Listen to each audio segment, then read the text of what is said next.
قل لن ينفعكم الفرار إن فررتم من الموت أو القتل وإذا لا تمتعون إلا قليلا. إلا بالعلي العظيم. أعوذ بالله من الشيطان اللعين الرجيم. بسم الله الرحمن الرحيم. الحمد لله والصلاة والسلام على رسول الله وعلى آله آل الله لا سيما بقية الله لعنة الله على أعدائهم أعداء الله من يومنا هذا إلى لقاء الله. أما بعد فقد قال الله في كتاب حكيم. بسم الله الرحمن الرحيم. ألم تر إلى الذين أوتوا نصيبا من الكتاب يدعون إلى كتاب الله ليحكم بينهم ثم يتولى فريق منهم وهم معرضون. صدق الله العلي العظيم. امام محمد باقر علیہ السلام کی شہادت کا پرسہ میں امام زمان علیہ السلام کو دیتا ہوں، اور یہ سلسلہ جو سورہ آل عمران کا وہ جاری ہے. میں نے جو آیت کی تلاوت کی سورہ آل عمران کی 23ویں آیت تھی. الم تری الی الذین اوتوا نصیبا من الکتاب، کیا تم نے وہ لوگوں کو نہیں دیکھا جن کو ہم نے کتاب کا ایک حصہ دیا تھا؟ یدعون الی کتاب اللہ، تاکہ ان کو کتاب اللہ کی طرف بلایا جائے. لیحکم بینہم، تاکہ ان کے بیچ میں فیصلہ کر دے. ثم یتولی فریق منہم، تو اس میں سے ایک فریق پھر جاتا ہے. وہم معرضون، اور وہ روگردانی کرتے ہیں. یہ آیت یہود نصارہ کے لیے آئی ہے. اللہ سبحانہ وتعالیٰ نے کہا کہ تم نے ان لوگوں کو نہیں دیکھا جن کو کتاب کا ایک حصہ دیا گیا تھا. اس میں کتاب کا حصہ کیوں کہا گیا؟ کتاب پوری کیوں نہیں کہا گیا؟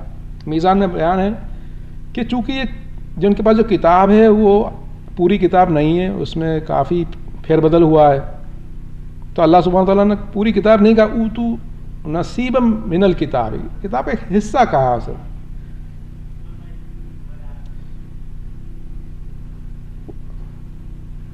یدعون الی کتاب اللہ، پھر ان کو کتاب اللہ کی طرف بلایا جاتا ہے نا، قرآن کی طرف بلایا جاتا ہے.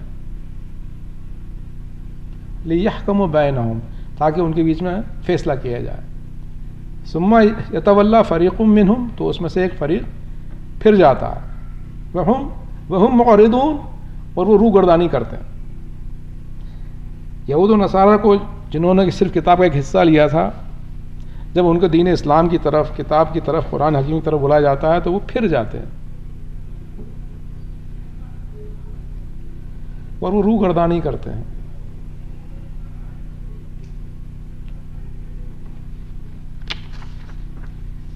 ذالک بانہم قالوا لن تمس النار الا ایاما معدودات وغرہم فی دینہم ما کانوا یفترون. یہ اس لیے کہ وہ کہتے ہیں کہ ہم کو دوزخ کی آگ چند دنوں کے علاوہ چھو ہی نہیں سکتی. وغرہم فی دینہم ما کانوا یفترون، تو یہ جو جھوٹ اور بہتان مانتے ہیں اس کی وجہ سے اپنے دین میں دھوکے میں ہیں. جو جھوٹ اور بہتان مانتے ہیں اس کی وجہ سے اپنے دین میں دھوکے میں ہیں.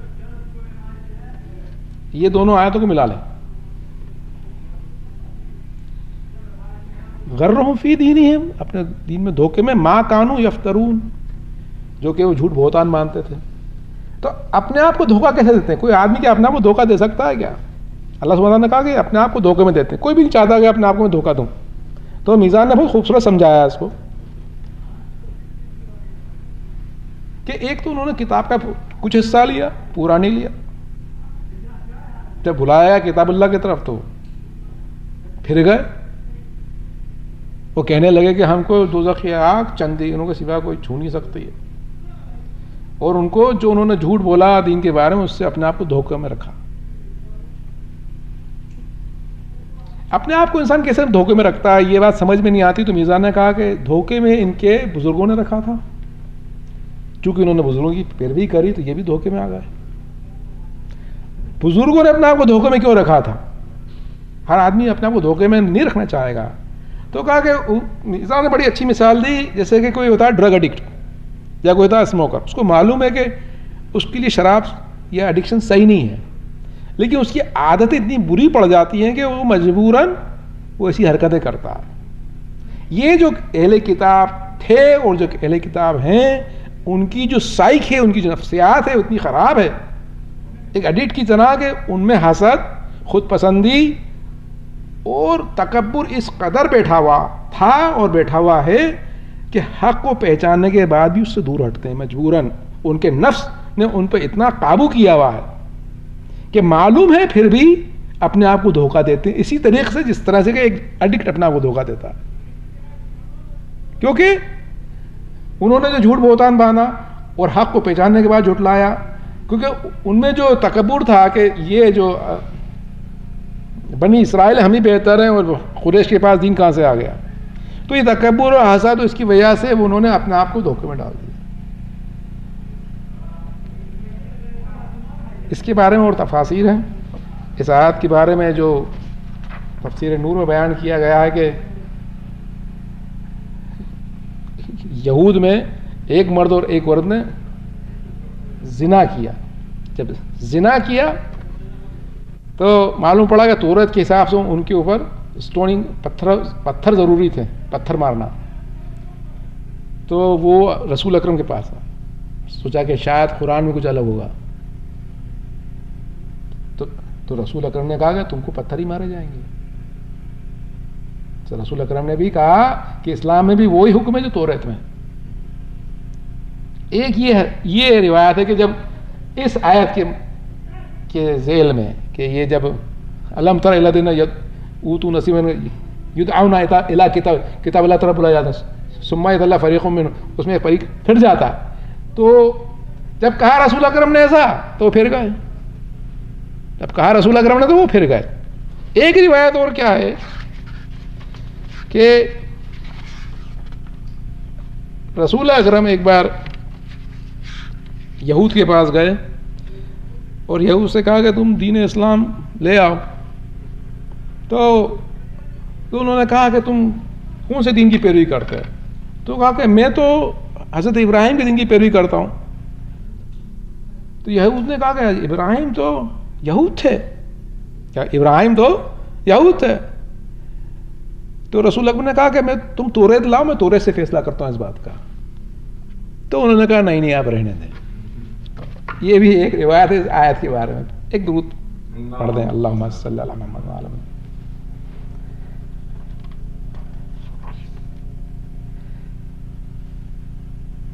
فکیف اذا جمعناہم لیوم لا ریب فیہ ووفیت کل نفس ما کسبت وہم لا یظلمون.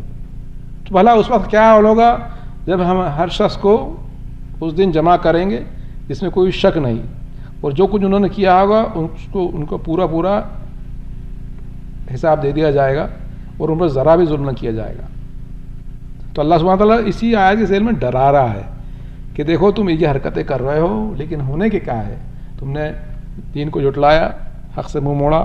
تو اللہ سبحانہ تعالیٰ آخرت کی بات یاد دلا رہا کہ بھلا اس دن کیا حال ہوگا جس دن ہم سب کو جمع کریں، اس دن میں کوئی شک نہیں ہے، اور ہر نفس اپنے کیے کا بدلہ پا لے گا، ان پر ظلم نہیں کیا جائے گا. تاکہ اسی ذیل میں اللہ سبحانہ تعالیٰ نے انہیں آیتوں کو جاری و ساری رکھا ہے یہود کو ڈرانے کے لیے، مسلمانوں کو ڈرانے کے لیے. اس اگلی آیت جو ہے 26ویں،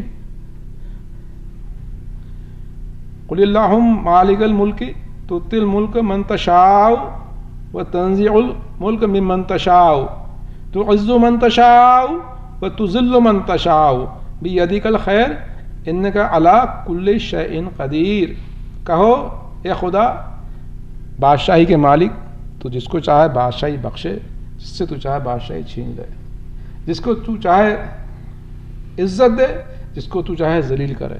ہر طرح کی بھلائی تیرے ہی ہاتھ میں، اور بے شک تو ہر چیز پر قادر ہے. اس کی تفسیر بڑی خوبصورت ہے. میزان نے کہا کہ جو بادشاہی جو خدا کی ہے، جو اونرشپ جو ہوتی ہے نا، ملکیت دو طرح کی ہوتی ہے. ایک ہوتی ہے حقیقی، جیسے کہ میں ہوں، میرے آنکھ کان ناک یہ میری اپنی ملکیت ہے، حقیقی ملکیت. اگر اس وجود کو آپ ہٹا دیں گے تو میرا وجود ختم ہو جائے گا. اگر میرے آنکھ یا ناک اور کان ہٹ جائیں تو میرا خود وجود نہیں رہے گا. اتنی حقیقی اونرشپ ہے میری ہے. اور دوسری اونرشپ ہوتی ہے ٹرانسفریبل، جس کو آپ منتقل کر سکتے ہیں. جیسے کیا کہ میرے پاس مکان ہے، میں نے کل آپ کو وصیت کر دیا آپ لے لیں مکان، تو وہ اونرشپ ٹرانسفریبل ہے. وہ حقیقی نہیں، ٹرانسفریبل اونرشپ ہے. دو طرح کی اونرشپ ہو گئی نا. تو اللہ سبحانہ تعالیٰ کے پاس دونوں اونرشپ ہے ہماری، حقیقی بھی ہے اور ٹرانسفریبل بھی ہے. دونوں ہر چیز کا مالک در حقیقت خداوند کریم ہے. مطلب کہ جو یونیورس ہے حقیقت میں اس کا ہے، یونیورس کا وجود اس کے بغیر نہیں ہے. اور جو اس یونیورس کے حکومت میں سے جس کو جو چاہتا ہے وہ دے دیتا ہے. ایک تو اونر حقیقی ہے، جس کو چاہتا ہے اس میں سے ایک حصہ ٹرانسفریبل کر دیتا ہے. خدا جو بادشاہی ہے مالک، تو جس کو چاہے بادشاہی بخشے، جس سے چاہے تو بادشاہی چھین لے. تو بادشاہی جو ہے وہ دو طرح کی ہے. جو لوگوں کو جو بادشاہی ملتی ہے دو طرح کی ہوتی ہے. ایک بادشاہی جو ہوتی ہے وہ ہوتی ہے خلقت پہ، اللہ نے خلق کرا، وہ چیز کو خلق کرا، اور وہ ہر چیز. اب وہ جو بادشاہی دو طرح کی ہے، ایک خلقت کی بادشاہی ہے، اور ایک وہ بادشاہی ہے جو کہ اللہ سبحانہ تعالیٰ نے اپنے حکم کے ذریعے دی ہے. حکم کے ذریعے جو کہ شریعت کی ہو جاتی ہے بادشاہی. جیسے کیا ہے شریعت کی بادشاہی کون سی ہوتی ہے؟ جو اللہ تعالیٰ نے حکم دیا کہ ان کی بادشاہی قبول کرو. جیسے کون؟ طالوت، یا کون؟ داؤد یا سلیمان علیہ السلام، ذوالقرنین. ان کو اللہ نے بادشاہی دی تھی. یہ بادشاہی ویسی ہے جو کہ اللہ نے خود دی ہے کہ ان کی بادشاہی میں نے دی ہے. ایک ہی بادشاہی ہے. ایک بادشاہی وہ ہے جو اللہ سبحانہ تعالیٰ نے کہا کہ میں نے نمرود کو بادشاہی دی، میں نے نمرود کو بادشاہی دی. یہ بقرہ میں آیا تھا، اس کی بادشاہی نمرود کو دی ہے. یا پھر بادشاہی فرعون کو بھی دی. یا جتنی بادشاہیاں ہیں، اچھی بادشاہی یا بری بادشاہی، اس کا جو کہ دینے والا وہ خدا ہے. ہر بادشاہی کا دینے والا خدا ہے. اب ان دونوں بادشاہوں میں فرق کیا ہے؟ نمرود کی جو بادشاہی اللہ نے دی اس میں، یا پھر طالوت کو جو بادشاہی دی ان میں فرق کیا ہے؟ طالوت کی بادشاہی میں یہ فرق ہے کہ اگر طالوت کی بادشاہی کی آپ اطاعت نہ کرو گے تو گناہ گار ہو جاؤ گے. جی ہاں، جیسے کہ اہل بیت کو امامت ملی ہے، وہ بادشاہ ملکیت ہے، اگر اس کو آپ اطاعت نہیں کریں تو آپ گناہ گار ہو جائیں گے. اسی طرح لیکن یہ پھر نمرود کی بادشاہی اللہ نے کیا دی ہے؟ یا جو ظالم کو اللہ جو بادشاہی دیتا ہے وہ کیا بادشاہی ہے؟ کیونکہ ہر چیز کا جو آخری جو منبع ہے خداوند کریم ہے. کیونکہ ہر چیز خلق تو اس نے کری نا، خلقت تو اس کی ہے نا. تو یہ خلقت کی بادشاہی ہے نمرود کی، کیونکہ ہر چیز خلق اس نے کری ہے. تو یہ نمرود کو جو بادشاہی دی ہے، یا جو ظالم جو چھین کے بادشاہی لے لیتے ہیں، یہ کیا ہے؟ کہا کہ یہ جو بادشاہی ہے یہ آزمائش کی بادشاہی ہے. اللہ سبحانہ تعالیٰ کہتا ہے تو لے لے بادشاہی، لیکن میں اس سے تجھے آزماؤں گا کہ تو شکر گزار ہے یا تو بدبخت ہے. تو یہ بادشاہی ایک طرح سے امتحان ہو جاتا ہے ظالم کا. امتحان، یہ بادشاہی امتحان ہے. تو اللہ تعالیٰ سبحانہ اللہ کہتا ہے جس کو چاہتا ہے وہ بادشاہی بخشتا ہے، جس سے چاہتا ہے بادشاہی چھین لیتا ہے، جس کو چاہتا ہے عزت دیتا ہے، جس کو چاہتا ہے ذلیل کرتا ہے. بیدیک الخیر، اور ساری بھلائی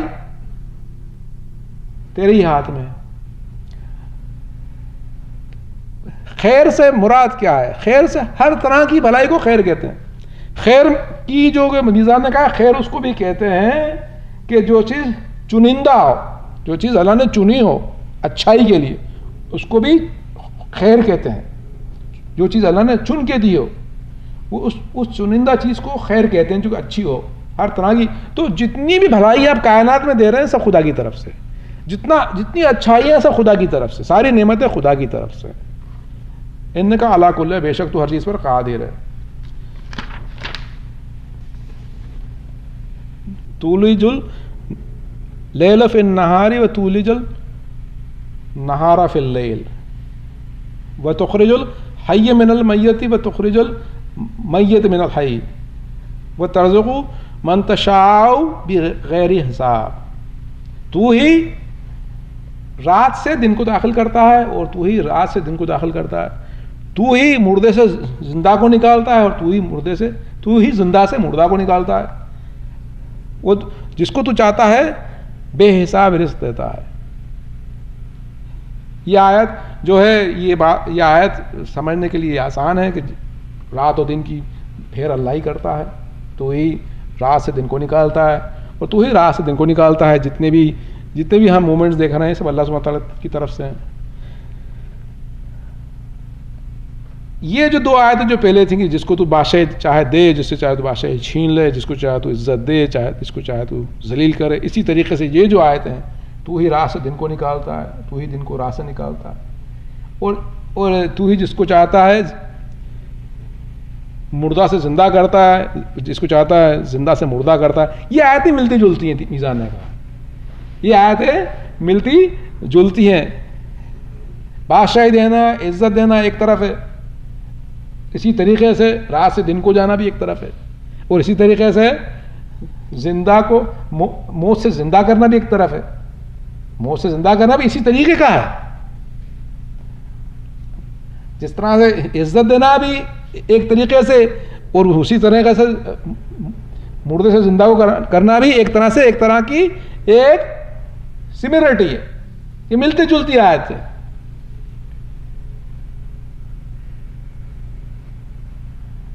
تو مردے سے زندہ کیسے کرتا؟ تو تفسیر میں ہے کہ مردے سے زندہ ہونے سے مراد یہ ہے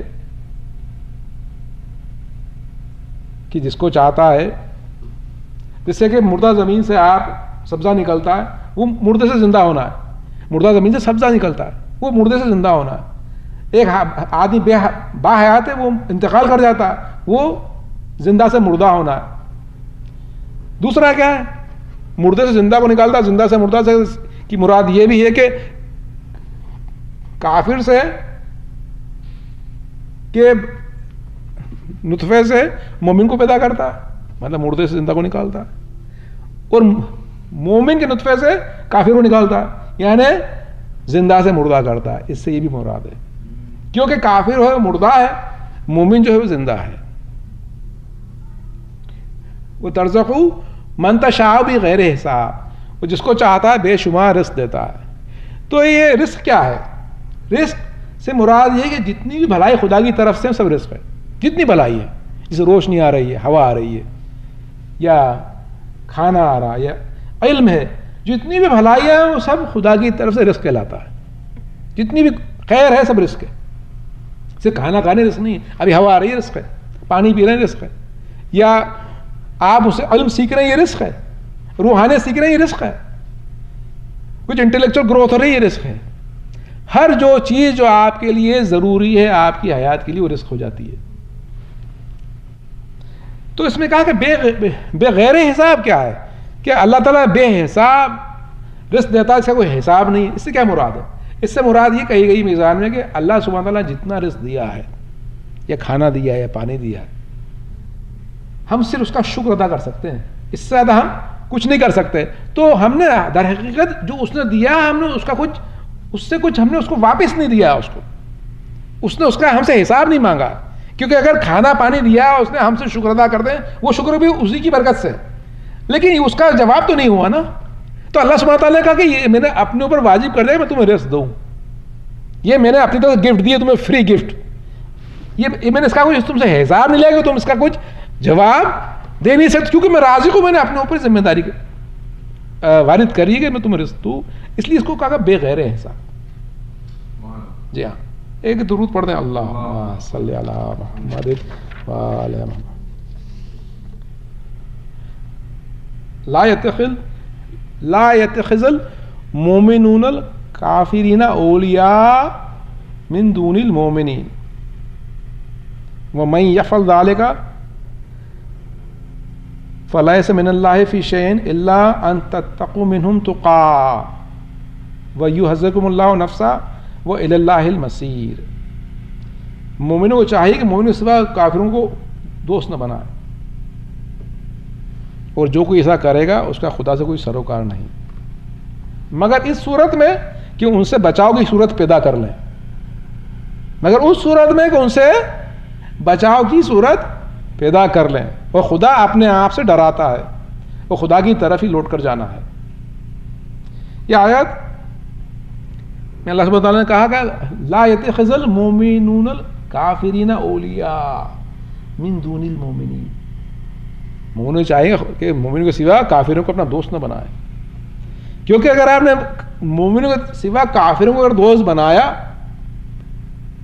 تو ہوگا کیا کہ آپ کی سائیکالوجی بدل جائے گی، آپ کی بغیر احساس کیے ہوئے آپ کی سائیکالوجی، آپ کی نفسیات بدل جائے گی، آپ کی نفسیات ان کی نفسیات کی طرح ہو جائے گی، آپ کا اٹھنا بیٹھنا ان کی طرح ہو جائے گا، آپ کو احساس بھی نہیں ہوگا، آپ کا چلنا پھرنا ان کا ہو جائے گا، آپ کی سوچ بھی ایسی ہو جائے گی، آپ کی سوچ بھی ایسی ہو جائے گی، تو آپ نام کے مسلمان تو رہ جاؤ گے لیکن اندر سے آپ کھوکھلے ہو جائیں گے۔ اللہ سبحانہ وتعالیٰ نے بالکل منع کرا، لا يتخذ المؤمنون الکافرین اولیاء من دون المؤمنین، کہا کہ کیوں آپ بالکل ایسے ہو جائیں گے۔ آپ دیکھ رہے ہیں جن ملکوں کے اندر جہاں مسلمان کم ہیں اور جہاں صرف کافروں کے ساتھ اٹھنا بیٹھنا اور دوستی ہو جاتی ہے، ان لوگوں کا تقویٰ الگ ہوتا ہے اور یہ مسلم کنٹری کے لوگوں کا تقویٰ الگ ہوتا ہے، آپ دیکھ لیں، کیونکہ اٹھنے بیٹھنے سے بہت زیادہ اثرات ہوتے ہیں۔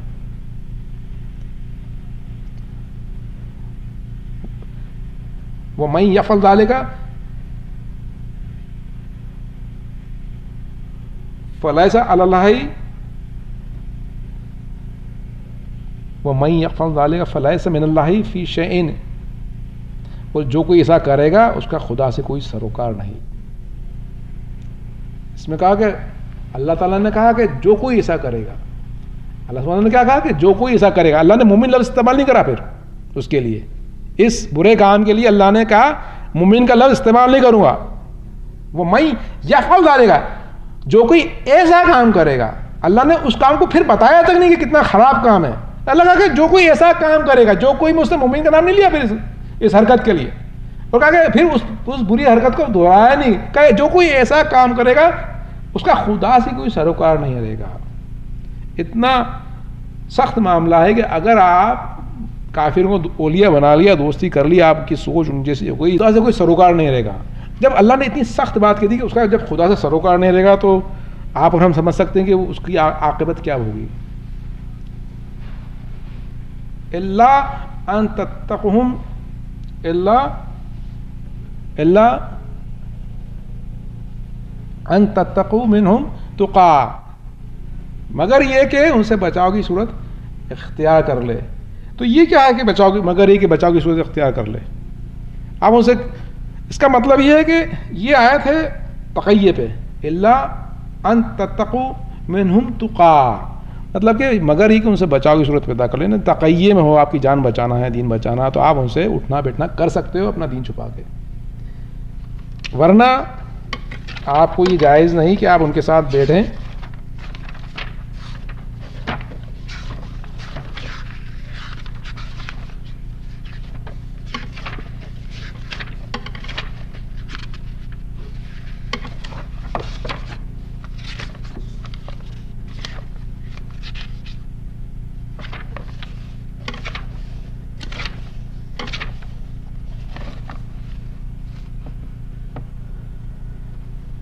اللہ ان تتقوا منهم تقا، مگر یہ کہ آپ ان سے بچاؤ کی صورت پیدا کریں، یعنی آپ ان کے ساتھ جب ہی اٹھ بیٹھ سکتے ہیں جب آپ کو کہ آپ کو ان سے بچنا ہے، تقیہ کا وقت ہے۔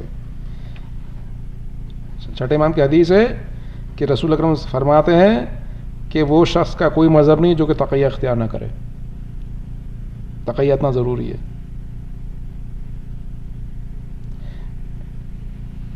امام محمد باقر علیہ السلام فرماتے ہیں تقیہ ہر ان چیزوں کے لیے جائز ہے جس میں کہ انسان کو کچھ خوف محسوس ہو، اور اللہ تعالیٰ نے اس کو جائز بتایا۔ تو تقیہ اللہ نے جائز قرار دیا۔ آگے جو آیت ہے کہ وَيُحَذِّرُكُمُ اللَّهُ نَفْسَهُ، خدا اپنے آپ سے ڈراتا ہے، وہ الی اللہ المصیر۔ اس آیت میں اللہ نے کیا استعمال کرا ہے اس آیت کے اندر کہ خدا وَيُحَذِّرُكُمُ اللَّهُ نَفْسَهُ، کہ خدا اپنے آپ سے ڈراتا، اس کے نفس سے ڈراتا ہے، وہ الی اللہ المصیر۔ ان میں غور کریں آپ، یہ آیت جو کہی دوستی نہیں کرا کافرین سے، تو یہ ہے کہ اللہ تعالیٰ کہتا ہے میں تم کو اپنے آپ سے ڈراتا ہوں۔ ایسا کیوں کہا اللہ سبحانہ تعالیٰ نے؟ اس کا مطلب یہ ہے کہ اگر تم نے اس کی حرکت کری تو میرے اور تمہارے بیچ میں کوئی پردہ نہیں رہے گا، تم اور میں آمنے سامنے ہیں. پہلے تو اللہ نے کہا کہ مجھ سے تمہارا کوئی سروکار نہیں رہے گا ایک تو, اور دوسرا کیا کہ میں تمہیں اپنے آپ سے ڈراتا ہوں.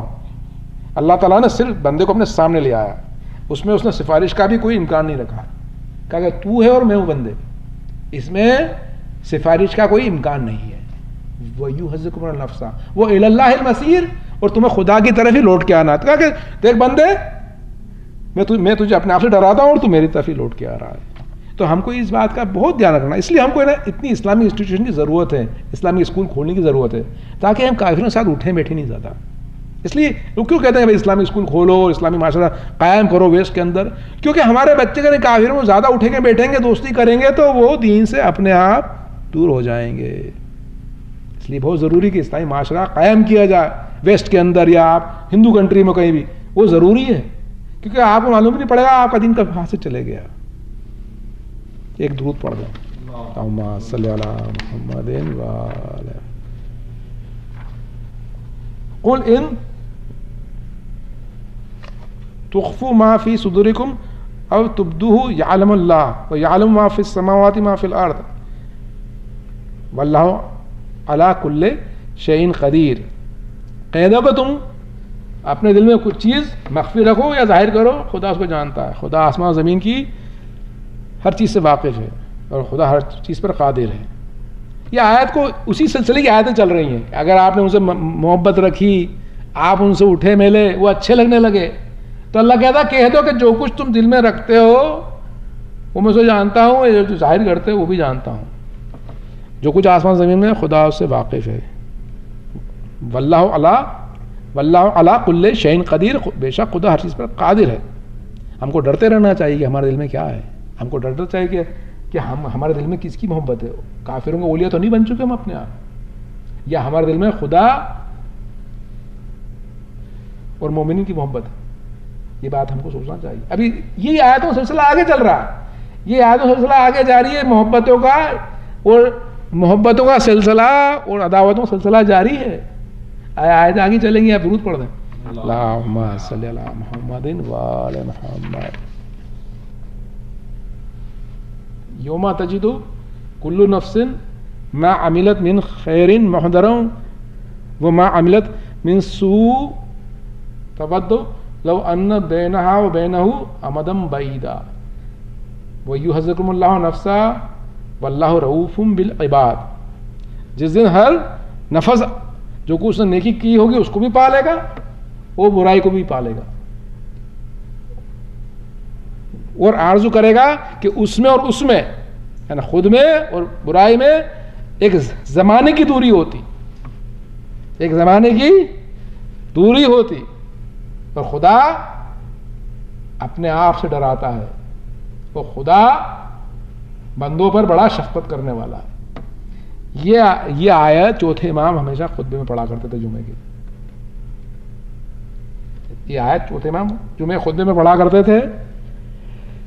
آیت بڑی خطرناک ہے کہ قیامت دن جو سخت وقت ہوگا, جب ہم سب پریشان ہوں گے, اس وقت ہماری نیک اعمال بھی سامنے دکھیں گے اور برائی بھی سامنے دکھے گی. یہ اعمال ہمارے جو کرتے ہیں وہ غائب نہیں ہوتے کہیں, وہ حاضر رہتے ہیں, وہ حاضر ہوتے ہیں. تو جب دکھیں گی برائیاں تو بندہ سوچے گا اس میں اور اس میں دوری ہو جائے, دکھے نہیں مجھے یہ. پھر اللہ نے کہا کہ خدا اپنے آپ سے ڈراتا ہے. شاید میں یہ خدا اپنے آپ سے ڈراتا ہے, اور خدا اپنے بندوں پر بڑا شفقت کرنے والا ہے. تو میزان نے کہا کہ اس کی تفسیر یہ ہے کہ خدا نے کہہ دیا دیکھو میں تم سے شفقت کرتا ہوں, میں تم سے بڑی محبت کرتا ہوں, تو سن لو اب میں تم سے محبت کرتا ہوں تو میرے اصول یہ ہے کہ اگر تم نے برائی کی ہوگی تو سامنے آ جائے گی, بھلائی کی ہوگی تو سامنے آ جائے گی, اور تم نے برائی کری تو اس کے جو بھی اثرات ہیں وہ تم کو برداشت کرنا پڑیں گے. میں ڈراتا ہوں تم کو اپنے آپ سے, میں تم کو اس سے ڈراتا ہوں. تو میزان نے کہا کہ ایسی آیت کیوں آئی کہ دوری ہو جائے. ایسا کیوں چاہے گا بندہ کہ دوری ہو جائے؟ بندہ ایسا کیوں نہیں چاہے گا کہ وہ اعمال دکھتے ہی نہیں, برے اعمال دکھتے ہی نہیں, ایسا کیوں نہیں چاہے گا بندہ؟ تو کہا کہ بندہ اس لیے نہیں چاہے گا کہ اعمال دکھتے ہی نہیں, جب اعمال حاضر ہی ہوں گے تو وہ مان لے گا کہ اعمال سے تو پیچھا چھوٹنا نہیں ہے. اعمال سے تو پیچھا چھوٹنا نہیں ہے، وہ تو اللہ نے حاضر کر دیے ہیں. اب ایک ہی آرزو کرے گا کہ دور ہو جائے، بس وہ دکھے ہی نہیں ہو. اس سخت وقت میں ہم تو خدا سے دعا کرتے ہیں خدا بند کریم ہم کو نیک اعمال کی توفیقات دے اور ہم کو برائیوں سے دور رکھے، کیونکہ اللہ سبحانہ تعالیٰ نے کہا ہے کہ میں اپنے آپ سے تمہیں ڈراتا ہوں. یحذرکم اللہ نفسہ، اپنے آپ سے ڈراتا ہوں. واللہ رؤوف بالعباد، میں تم سے، خدا اپنے بندوں سے شفقت کرتا ہے. وہ شفقت کیا ہے کہ اس نے بتا دیا کہ میرے اصول یہ ہے، یہ میری شفقت ہے کہ میں بتا رہا ہوں کہ ایسا ہونے والا ہے. یہ اس کی شفقت ہے کہ بتاتا ہے. ایک درود پڑھ دیں. اللہم صلی علی محمد و آلہ. قل ان کنتم تحب اللہ فاتبعونی یحببکم اللہ ویغفر لکم ذنوبکم واللہ غفور الرحیم. کہہ دو کہ اگر تم خدا سے محبت کرتے ہو تو میری اتباع کرو، خدا بھی تم سے محبت کرے گا اور تمہارے گناہوں کو بخش دے گا، اور خدا بخشنے والا مہربان ہے. ابھی ہم کیا پڑھتے آ رہے تھے؟ اللہ نے کہا کہ ان کو اولیاء مت بنا لینا کافروں کو، ورنہ تمہارا میرا کوئی سروکار نہیں ہے. اب کہا تم محبت، اب محبت کی بات کری خدا بند کریم نے کہ کہہ دو کہ اگر تم مجھ سے محبت کرتے ہو، بندوں سے کہہ دو تو رسول کی اتباع کرو، خدا بھی تم سے محبت کرے گا اور خدا تمہیں بخش دے گا، اور خدا بخشنے والا مہربان ہے. تو میزان میں ہے کہ محبت کیا ہے. عاشق اور معشوق کا دو کا رشتہ ہوتا ہے. ہم دعویٰ کرتے ہیں ہم خدا کے عاشق ہیں، ہم دعویٰ کرتے ہیں خدا کے عاشق ہیں، تو کہا دیکھو عاشقی کا دعویٰ کرتے ہو تو شریعت کو قبول کرو. رسول اکرم نے شریعت لے کے آئے اسے قبول کرو، اس کی اتباع کرو، اس شریعت کی اتباع کرو. یہی اسلام ہے، شریعت اسلام کی اتباع، یہی اسلام ہے. ہر ایک ہماری کیا خواہش ہے، ہماری کیا آرزو ہے؟ ہماری آرزو یہ ہے کہ جس سے ہم محبت کرتے ہیں وہ بھی ہم کو محبت کرے. وہ بھی ہمارا یہی خوف ہے نا کہ ہم سے اس سے محبت کرتے ہیں خدا بند کریم سے، وہ بھی ہم کو قبول کرے، وہ اسی طریقے سے ہم سے محبت کرے. تو ہم کو چاہیے کہ ہم اتباع کریں رسول اکرم کی شریعت کی. اگر ہم اتباع کریں گے تو کیا ہوگا؟ یغفر لکم ذنوبکم، وہ تمہارے گناہوں کو بخش دے گا. کیا ہوگا؟ گناہ کیسے گناہ کیا ہوتے ہیں؟ گناہ سے کیا ہوتا ہے؟ اللہ نے بولا کہ برائی میں چاہے گا دوری ہو جائے. اللہ کا برائی مت کرو، پھر کہا کہ مجھ سے محبت کرو. محبت کا دعویٰ ہے تو شریعت اختیار کرو. کیوں؟ کہا کہ تم شریعت اختیار کرو گے تو تم گناہ نہیں کرو گے. تم گناہ نہیں کرو تو کیا ہوگا؟ جی تو پردے جو ہیں تمہارے، میرے اور تمہارے بیچ کے پردے، وہ دور ہو جائیں گے اپنے آپ. اگر ہمارے اور خدا کے بیچ میں جو پردہ ہے وہ گناہوں کا پردہ ہے، اگر گناہ کم ہوتے چلے جائیں گے، گناہ ہٹتے چلے جائیں گے تو پردے بھی ہٹتے چلے جائیں گے. گناہ اتنے کم ہوگا خدا کا دیدار ہونا شروع ہو جائے گا، خدا سے عشق شروع ہو جائے گا. ہم اس سے عشق کریں گے انشاءاللہ، وہ بھی ہم سے عشق کرے گا. ایک درود پڑھ دیں. اللہم صلی علی محمد و آلہ محمد.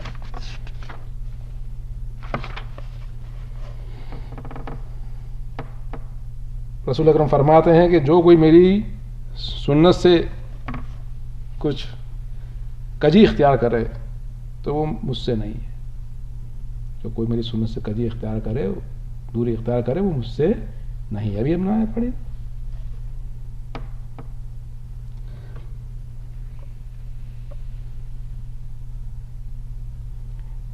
پھر رسول اللہ فرماتے ہیں کہ میں نہیں چاہتا کہ تم لوگ آرام سے بیٹھے رہو اور جب کوئی میرا حکم آئے کچھ حلال کا یا حرام کا تو تم یہ کہہ دو کہ ہم کو بات سمجھ میں نہیں آتی، ہمارے لیے کتاب کافی ہے. دوسری رسول اللہ کی حدیث ہے جو بی بی عائشہ نے فرمائی ہے، کہا کہ دین اس کے سوا کیا ہے کہ تم خدا کے لیے لوگوں سے محبت کرو یا خدا کے لیے لوگوں سے نفرت کرو. اس کے سوا کوئی دین نہیں ہے. محبت ہو تو خدا کے لیے اور نفرت ہو تو خدا کے لیے. اور رسول کی سنت سے اگر کجی اختیار کری تو رسول اکرم سے کوئی واسطہ نہیں ہے. آگے کی آخری آیت، قل اطیعوا اللہ ورسولہ فإن تولوا فإن اللہ لا يحب الکافرین. کہہ دو کہ خدا اور اس کے رسول کی اطاعت کرو، اگر تم منہ پھیر لو گے تو خدا بھی کافروں سے محبت نہیں کرتا ہے. تو اس میں قل اطیع اللہ و رسول، اس میں یہ نہیں آیا کہ قل اطیع اللہ و اطیع الرسول، ایک ہی اطیع اللہ آیا صرف، مطلب کہ دونوں کا حکم ایک ہے، مطلب یہ نہیں کہ سنت کا حکم الگ ہے یا قرآن کا حکم الگ ہے، دونوں ایک ہی حکم ہے. رسول کا حکم اللہ کا حکم ہے، قل اطیع اللہ و اطیع الرسول. تو دین اور کچھ نہیں ہے بلکہ خدا اور رسول کے حکم کی پیروی کرو تاکہ تم ایک محبت میں شامل ہو، اس لیے جو آخری حدیث میں بیان کرنا چاہتا ہوں، چھٹے امام فرماتے ہیں کیا مذہب سوائے محبت کی کچھ اور چیز بھی ہے؟ مذہب سوائے محبت کچھ اور چیز، کس سے محبت ہے؟ خداوند کریم سے، اولیاء اللہ سے محبت ہے، مومنین سے محبت ہے، یہ سب محبت ہے. مذہب سوائے محبت کے کچھ نہیں ہے. مذہب سوائے خدا کے لیے دوستی یا خدا کے لیے دشمنی اور رسول کی سنت سے کی اتباع، یہ مذہب ہے، تاکہ گناہوں سے دوری رہے، تاکہ خدا کا دیدار ہو، تاکہ وہ بھی معبود ہم سے راضی رہے.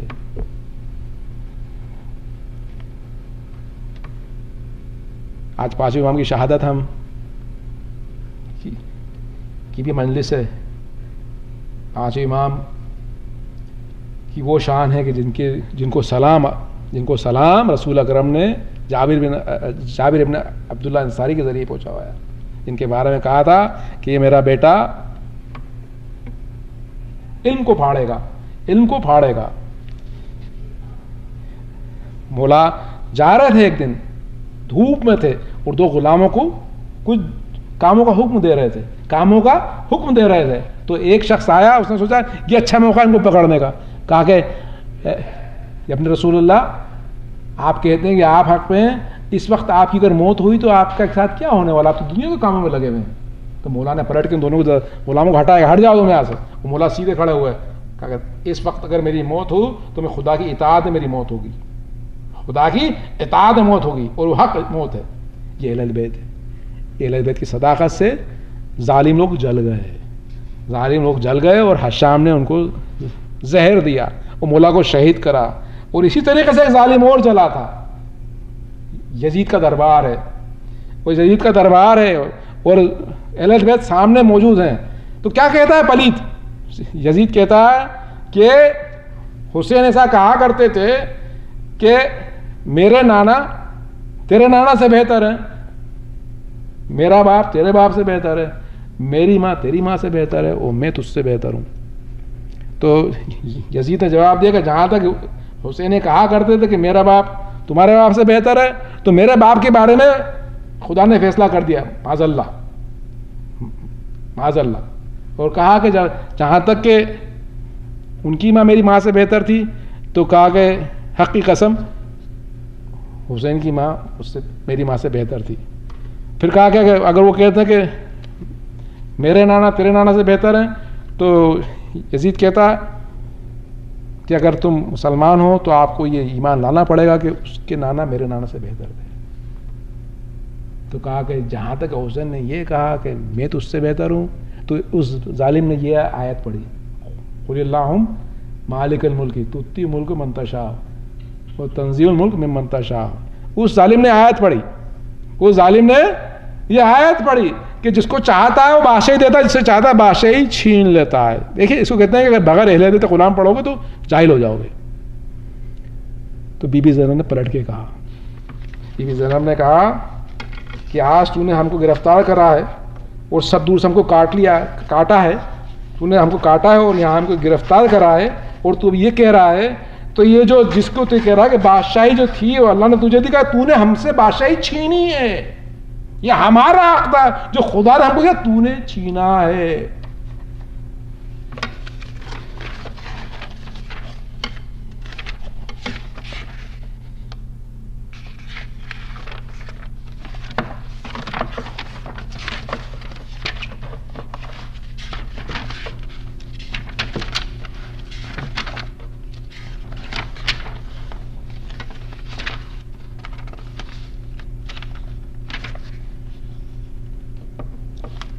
تو نے چھینا ہے، یہ حق تو نے چھینا، یہ ہمارا تھا.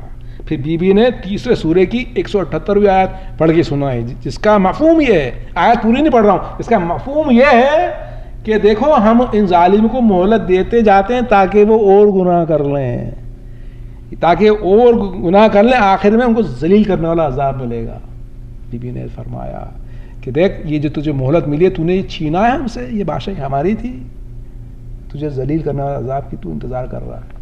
خدا سے دعا کرتے ہیں مولا کا ضرور جلد سے جلد ہو اور اہل بیت کے دشمنوں سے بدلہ لیا جائے۔ اللہم صلی اللہ علیہ وسلم۔